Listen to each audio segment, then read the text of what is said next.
मध्य प्रदेश में बीजेपी को उखाड़ फेंकने की बात करने वाले ये मिर्ची बाबा हैं। मिर्ची बाबा जल्द ही समाजवादी पार्टी के टिकट पर मुख्यमंत्री शिवराज सिंह चौहान के खिलाफ चुनावी मैदान में उतर सकते हैं।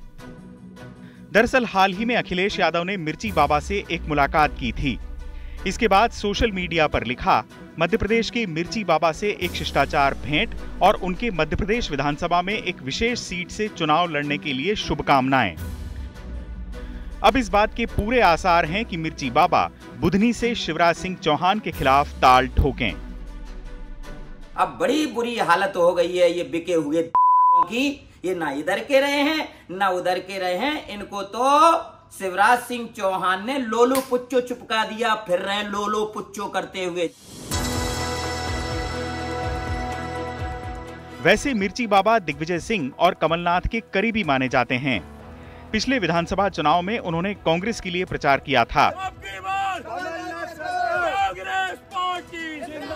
कांग्रेस की सरकार बनने पर कमलनाथ ने उन्हें निगम का अध्यक्ष बनाकर राज्य मंत्री का दर्जा दिया था।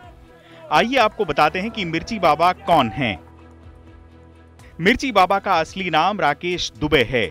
इनके पिताजी अयोध्या के पास मालनपुर में एक पुजारी थे। 1997 में राकेश दुबे केवल ऑयल मिल में मजदूरी करते थे। बाद में वे अहमदाबाद में एक मिल में काम करने लगे। यहीं किसी संत की संगत में आए। इसके बाद संन्यास लेकर राकेश दुबे वैराग्यनंद गिरी हो गए। वैराग्यनंद गिरी की खासियत थी कि वो अपने भक्तों को मिर्ची की धूनी देते थे। इससे उनका नाम मिर्ची बाबा पड़ गया। व्यासपीठ पर बैठकर भागवत की कथा करने से उनकी ख्याति बढ़ी। बाद में कांग्रेस नेताओं से उनकी नजदीकियां बढ़ीं। उनके पिता की मौत पर दिए भोज में कांग्रेस सरकार के कई मंत्री और विधायक शामिल हुए। इससे उनका कद बढ़ गया। बीजेपी सरकार में गायों की रक्षा को लेकर मिर्ची बाबा ने 7 दिन तक अनशन किया।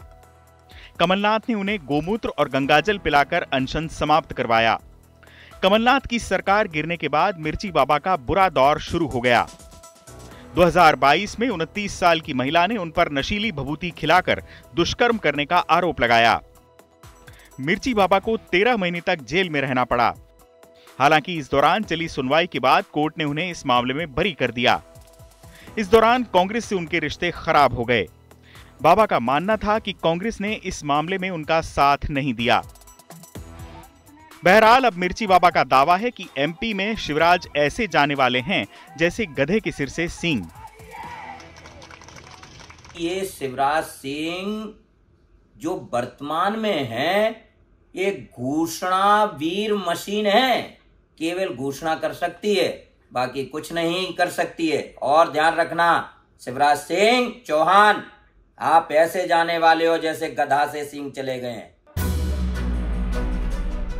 दरअसल समाजवादी पार्टी और कांग्रेस में सीटों के बंटवारे को लेकर तकरार हो गई है, जिसके बाद एसपी ने मध्य प्रदेश की कई सीटों पर उम्मीदवार उतार दिए हैं।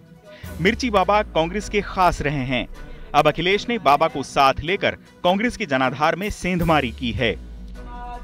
वैसे यूं भी एमपी में बाबाओं का बोलबाला रहा है और सॉफ्ट हिंदुत्व की राह पर चल रही कांग्रेस भी कई चर्चित बाबाओं को अपने पाले में लाने में सफल रही है। चुनाव आज तक।